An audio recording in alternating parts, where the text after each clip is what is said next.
A young girl fight for her life. Huh? A name is whispered in desperate prayer. And then, a smile, a tiny flicker of hope that baffle every doctor. This is the story of an unexpected miracle, a testament to the Virgin Mary's grace that captivated an entire community. But before we dive deeper into this profound journey, please take a moment to tell me in the comments below, where are you watching from, and what time is it there right now? I'm always moved to see how far the miracle of the Virgin Mary resonates across the globe. Now, let's go back to a time when life felt perfectly aligned for Sarah and Michael. Have you ever experienced that fleeting sense of everything finally settling into place?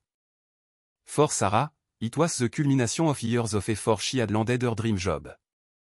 The hours were perfect, the pay covered her bill, and crucially, it allowed her to pick up their daughter, Emma, from school every single day.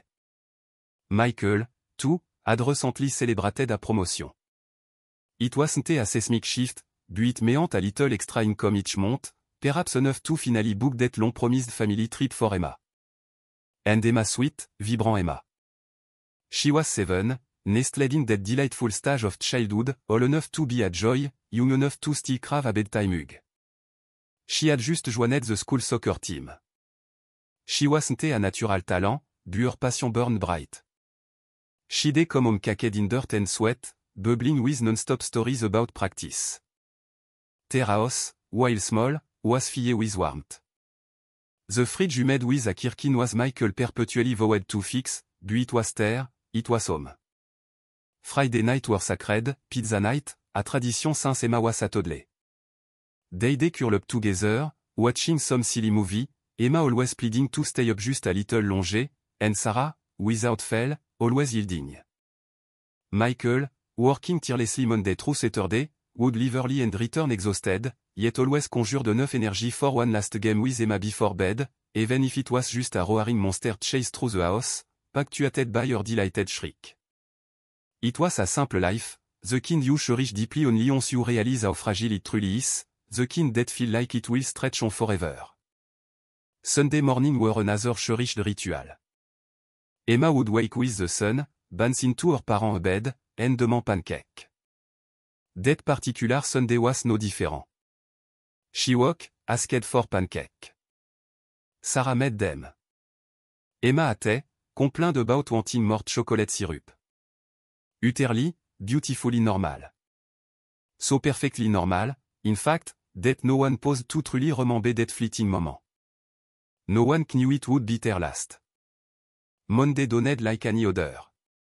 Sarah rose early, brewed coffee, carefully packed Emma's lunchbox with her favorite sandwich. Michael had already left for work. Emma, theoretically, was in her room getting ready. Emma, come on. Sarah called, a familiar urgency in her voice. You're going to miss the bus. Silence. A key that felt too heavy. Sarah walked to her daughter's room. Emma sat motionless on the edge of her bed, her gaze lost in an unseen distance. Sweetie, what is wrong? Sarah asked, her voice softening. My head hurt, Emma murmure, her voice strangely flat. Apparent, you've likely heard that complaint a 200 times. I dash often serve a convenient excuse to skip school. Always. Sarah gently placed her hand on Emma's forehead. Normal. No fever. You'll be fine, she reassured, just take some medicine.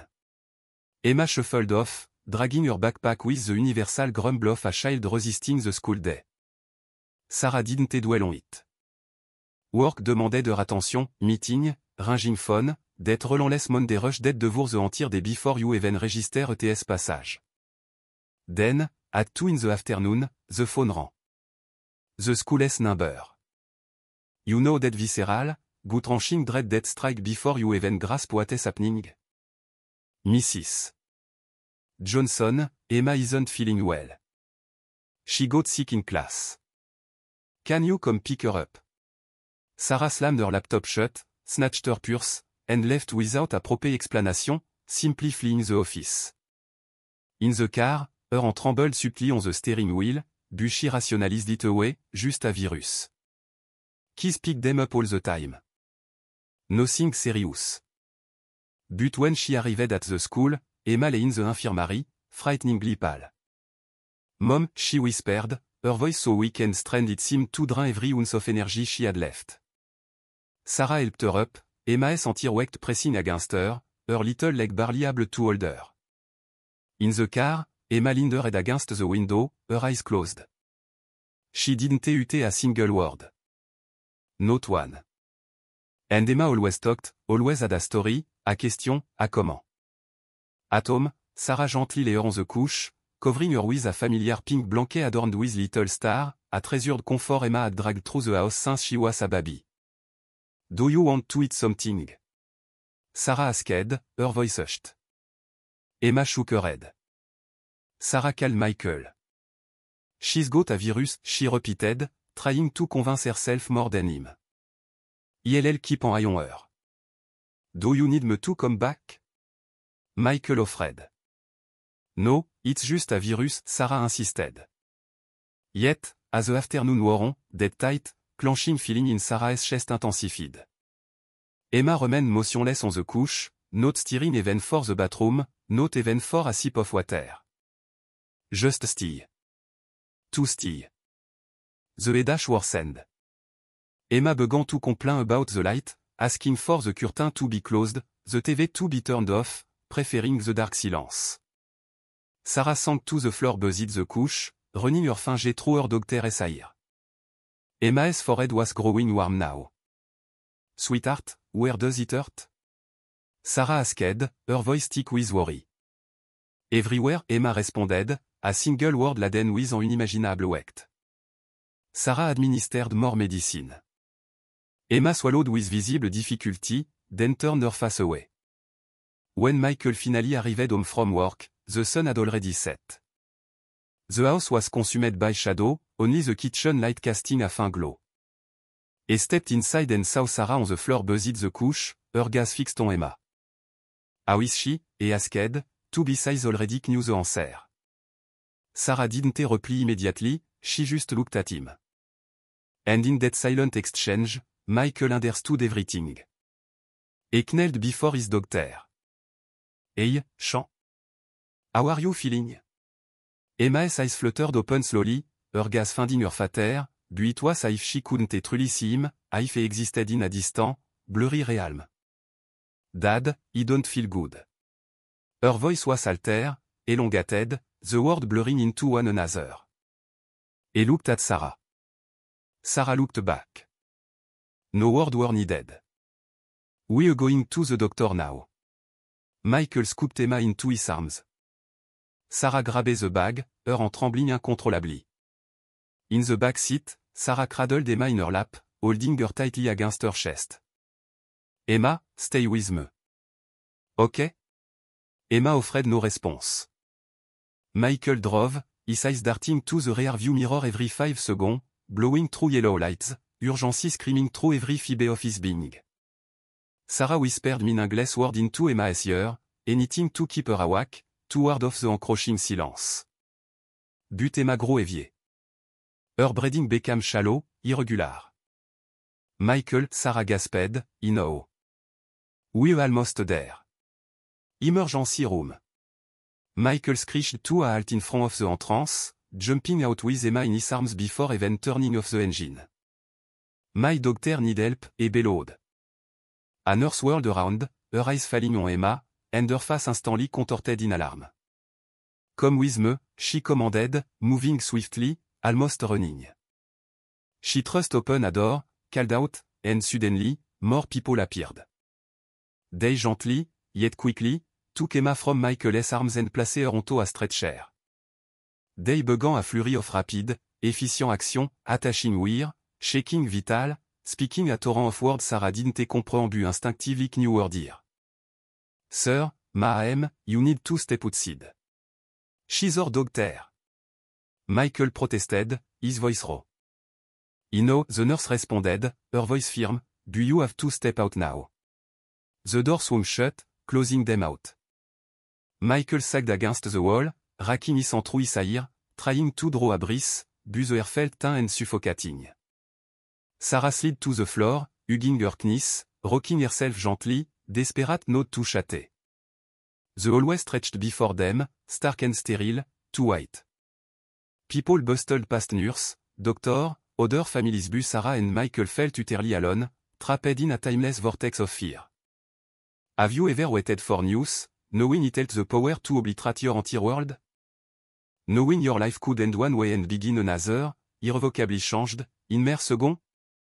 Each minute stretched into an hour. Sarah's eyes fixated on the clock on the wall. The hand moved, but time itself seemed to stand still. Michael passed back and forth, a restless, caged animal. Finally, the door opened. A young doctor emerged, his face etched with exhaustion, wearing an expression Sarah had never witnessed before but recognized instantly as devastating. Monsieur. And Mrs. Johnson? They shot to their feet, too quickly. How is she? Sarah shocked out. The doctor took a deep, fortifying breath. He was about to utter the word no parents ever want to hear. We've managed to stabilize her for now, but the situation is serious. Very serious. Sarah felt the floor dissolve beneath her. Is she going to be okay? The doctor didn't answer. Dead silence, heavy and profound, was far more crushing than any spoken word. We do everything we can, he offered softly. Can we see her? Michael asked, his voice strained. You can, but you'll have to be quick. The room was small, frigid, and assaulted by the relentless beeping and whirring of machine. And in the midst of it all, Emma. Sarah moved to the bedside, grasping her daughter's tiny hand. Mom is here, sweetheart. You're not alone. But Emma lay utterly still. Her eyes remained closed. She offered no flicker of recognition, no sign that she had heard. Michael stood on the other side, gently stroking his daughter's face. Sarah refused to leave Emma's room. Michael brought her clean cloth, food she barely touched, and coffee that grew cold, un drink. She tried to sleep in that unforgiving armchair in the corner, if you could even call it sleeping. She would doze off for short stretches, waking every hour to check on her daughter, her gaze fixed on Emma's motionless form. Have you ever existed in a hospital room where the rhythm of time is distorted, where day and night blur into an indistinguishable, suffocating continuum? Day one. Sarah awoke with an agonizing ache in her neck. The sun had barely begun ETS à 100, the light filtering through the window atteint, grey sliver of early dawn. Emma remained in the same position, the same vacant expression, connected to the same bewildering array of tube. Sarah pushed herself up, walked to the bed, and held her daughter's hand. Good morning, sweetheart. It's mommy. Did you sleep well? You know this place is noisy, ou? Dad's coming soon. She squeezed Emma's hand, waiting, perpetually waiting for a squeeze in return, for a flicker of movement, for anything. But the hand remained in air. A nurse entered, checked the monitor, and scribbled note on her clipboard. How was her night? Sarah asked, her voice hoarse. Stable. No change, the nurse replied. Stable. That word. It didn't signify improvement. It merely meant not worse. Michael arrived with coffee, gently urging Sarah to go home, shower, and rest properly. He can't, she responded, her voice cracking. What if she wakes up and I'm not here? Sarah, no. I'm staying. And so, she stayed. Day 2. Michael brought Emma's beloved teddy bear, Monsieur. Fluffy, and carefully placed him beside her. Look who came to see you. Monsieur. Fluffy missed you. Sarah spent the day having stories, recounting cherished memory, and needing to fill the suffocating silence. Do you remember when we went to the beach last year? You were so scared to go into the ocean at first. But once you did, you didn't want to leave. She attempted a log, but it was so low, a sound that carried more pain than any cry. Michael sat on the other side, listening to Sarah's steady stream of words, occasionally finishing a story, some team simply sitting in profound quiet. They took turn, one venturing out to it a quick bit, the other always remaining by Emma's side. Someone always stayed. Day 3.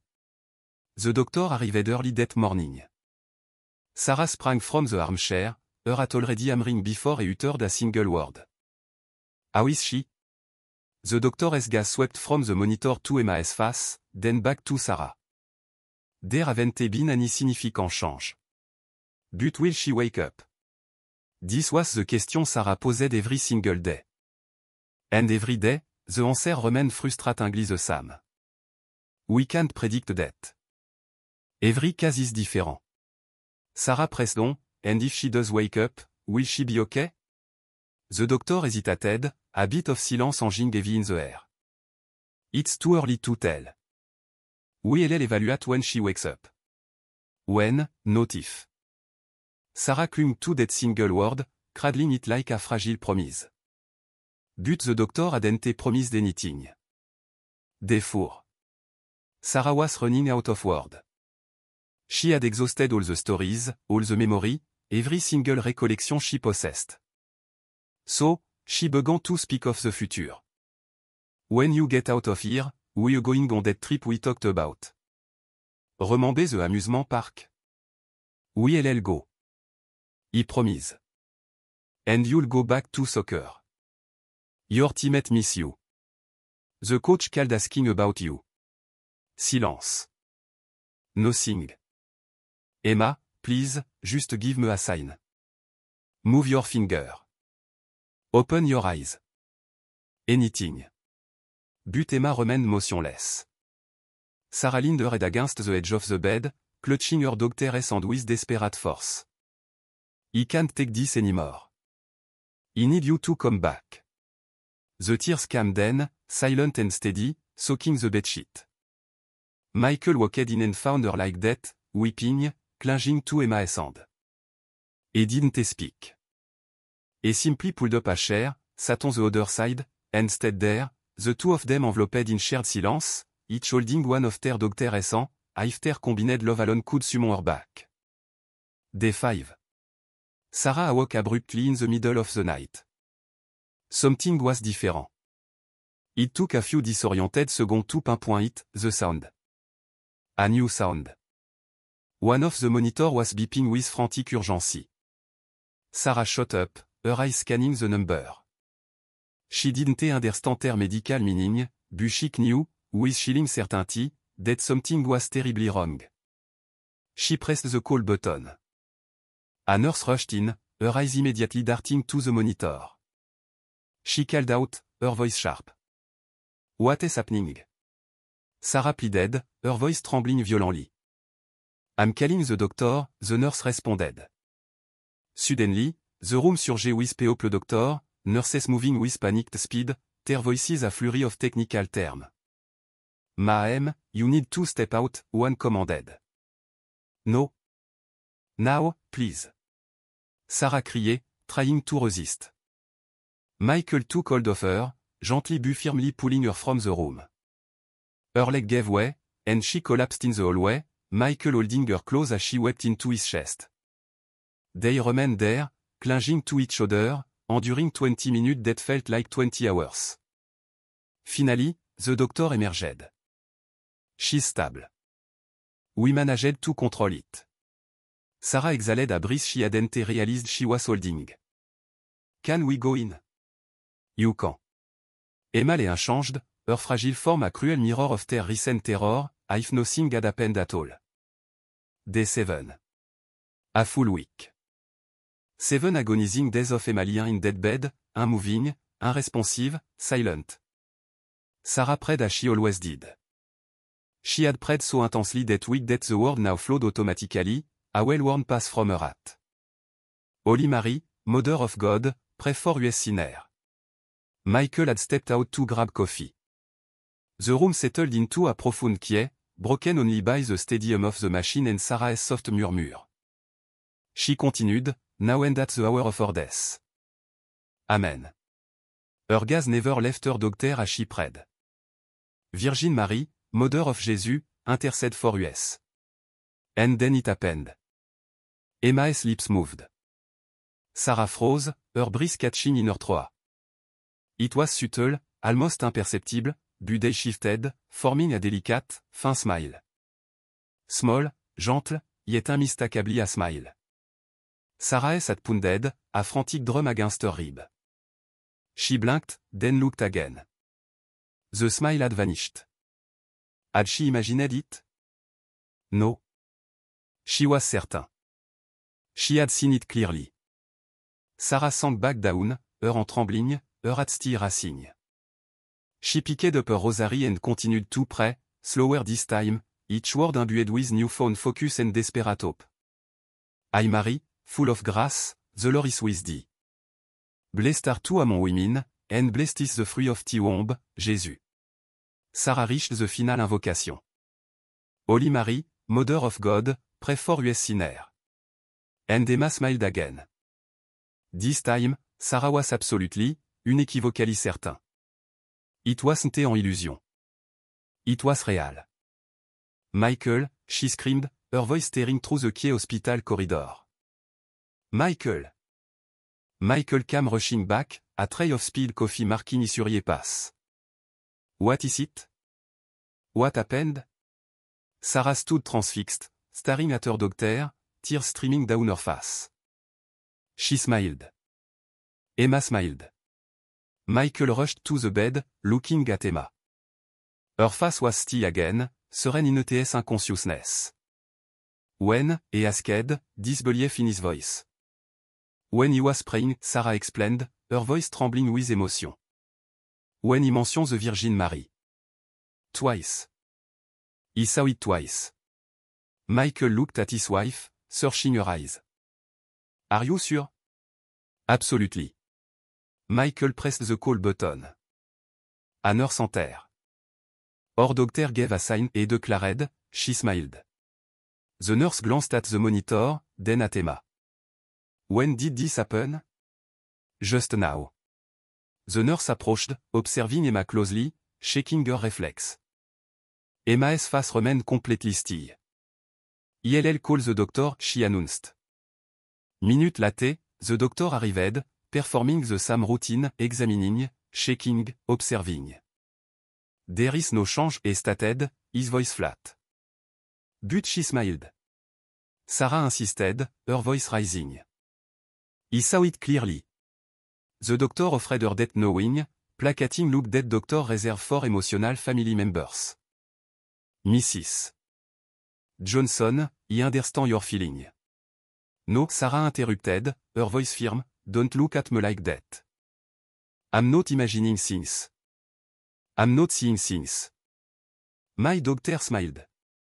The doctor remained silent for a moment. Patient in this condition can exhibit involuntary reflex et finally offered. It wasn't a reflex, Sarah stated, her conviction imshakable. It was a response. She heard me. Michael took his wife's hand, offering silent support. The doctor sighed, a sound of resignation. When he left, Sarah sat back down beside Emma. She picked up her rosary and gazed at her doctor. You heard me, didn't you? She whispered, her voice shocked with emotion. You were there. I know you are. Michael sat on the other side, holding Emma's other hand. We here, Sean. We're not going anywhere. Sarah looked from the rosary in her hand to the ceiling, and whispered, thank you. Because for the first time in 7 days, a tiny, fragile seed of hope had taken root. After those 2 extraordinary smiles, the days crawled by. 8 days, 9 days, 10. Emma remained in the same state, yet Sarah persisted in her prayer. Michael, with heavy heart, returned to work, the bill offered no respite. Sarah stayed, a constant vigil of prayer, conversation, and unwavering expectation. Her mother brought food, fresh cloth, and news from the outside world. The entire church is praying for her, she reported. Sarah offered a grateful no. Day 12. Michael returned home after work, finding Sarah asleep in the uncomfortable armchair, the rosary still clutched in her hand. He gazed at his doctor, then at his wife, a crushing weight tightening his chest. How much longer could they endure this agonizing limbo? Et sat on the other side of the bed, gently taking Emma's hand. Hey, Sean, it's Dad. He talked about his day, about trivial work anecdote, about the neighbor who had asked after her. Everyone miss you, but no one amused a widow. He remained there until late. Sarah eventually stirred. They ate dinner in silence, a shared vigil of key endurance. Day 13. Early morning. Sarah was deep in prayer when she noticed it. Something was distinctly different. Emma's breathing had subtly changed. It was deeper, stronger, a more robust rhythm. Sarah quickly called the nurse. Something has changed, she announced, her voice filled with a desperate urgency. The nurse quickly checked Emma's vital and called for the doctor.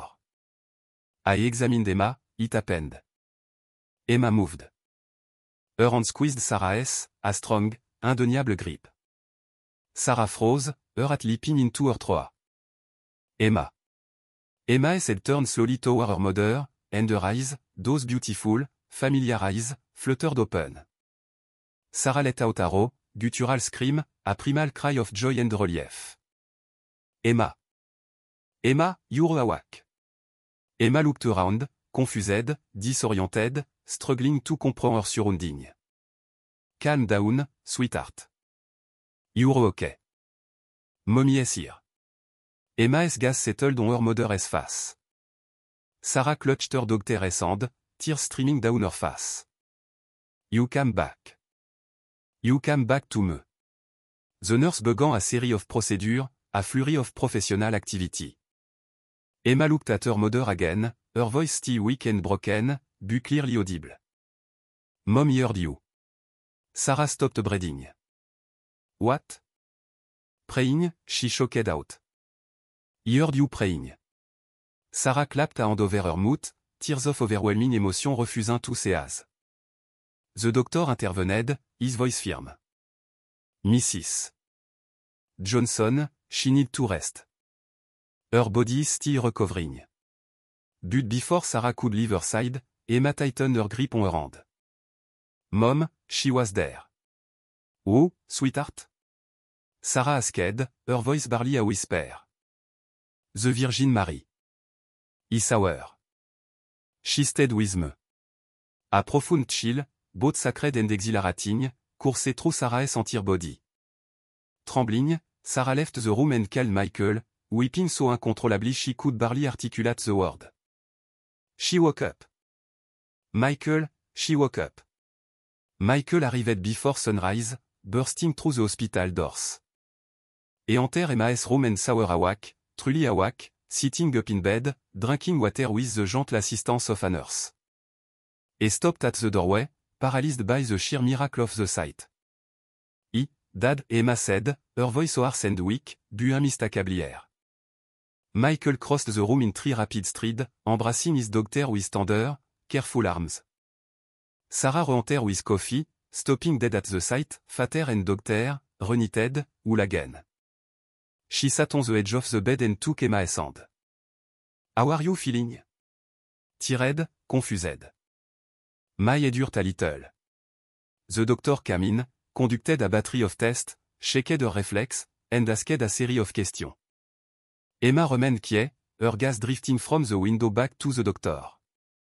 There was Someone with me, she stated softly. Someone, the doctor inquired, curiosity piqued. A woman. He couldn't really see her face, but she was always there. The doctor exchanged a quick, knowing glance with Sarah. Emma, it's common to have dream or vision when someone has been asleep for a long time. It wasn't a dream, Emma asserted, her small voice imbued with unwavering certainty. She was there. Sarah covered her mouth, trying to suppress the wave of emotion, but she couldn't. Tears welled and streamed down her face. Mom, don't cry, Emma murmured, confused. It's not sadness, honey, Sarah choked out, it's something else. The following days became a blur of recovery. Emma began to walk again, slowly at first, with support, but she walked. She returned to eating solid food, to asking for her favorite juice. She returned to being a child. The medical team labeled it an unexpected recovery, a stroke of luck. But Sarah knew better. It wasn't a luck. It was faith. It was an indeniable miracle of the Virgin Mary. A week later, Emma was discharged. Sarah carefully packed her belongings from the room. Emma's cloth, monsieur. Fluffy, the rosary. Emma's eyes fell upon the rosary. You prayed with that, she asked. He did, Sarah replied, every single day. Can he keep it? Emma asked, her voice soft. Sarah paused, looking at her doctor, a profound tenderness in her eyes. Then it's yours now. Emma carefully placed the rosary around her neck, her finger tracing the smooth bead. Thank you, Mom, for not giving up. Never, Sarah whispered, her voice thick with emotion. He was never, ever going to give up on you. They left on a sunny afternoon. Emma squinted at the bright light, taking a deep, restorative breath of fresh, open air. When they arrived home, the entire neighborhood was waiting. Banner, balloon, people weeping tears of unbridled joy. Emma emerged from the car to a symphony of hugs, tears, and outpouring of love. Sarah lingered slightly behind, watching, and then she looked up at the boundless sky. Thank you, she whispered, her voice barely audible above the celebration. Thank you for listening, for answering, for not letting me give up. The wind stirred gently, a soft caress that felt like a silent response. And Sarah knew. She knew this wasn't an ending. It was only the glorious beginning. 3 months later, life had beautifully, miraculously, returned to its familiar rhythm. Emma was back at school, back on the soccer field, back to being the vibrant, joyful child she was meant to be. The harrowing night in that hospital room now felt like a distant, faded dream, or a nightmare that had, against all odds, finally ended.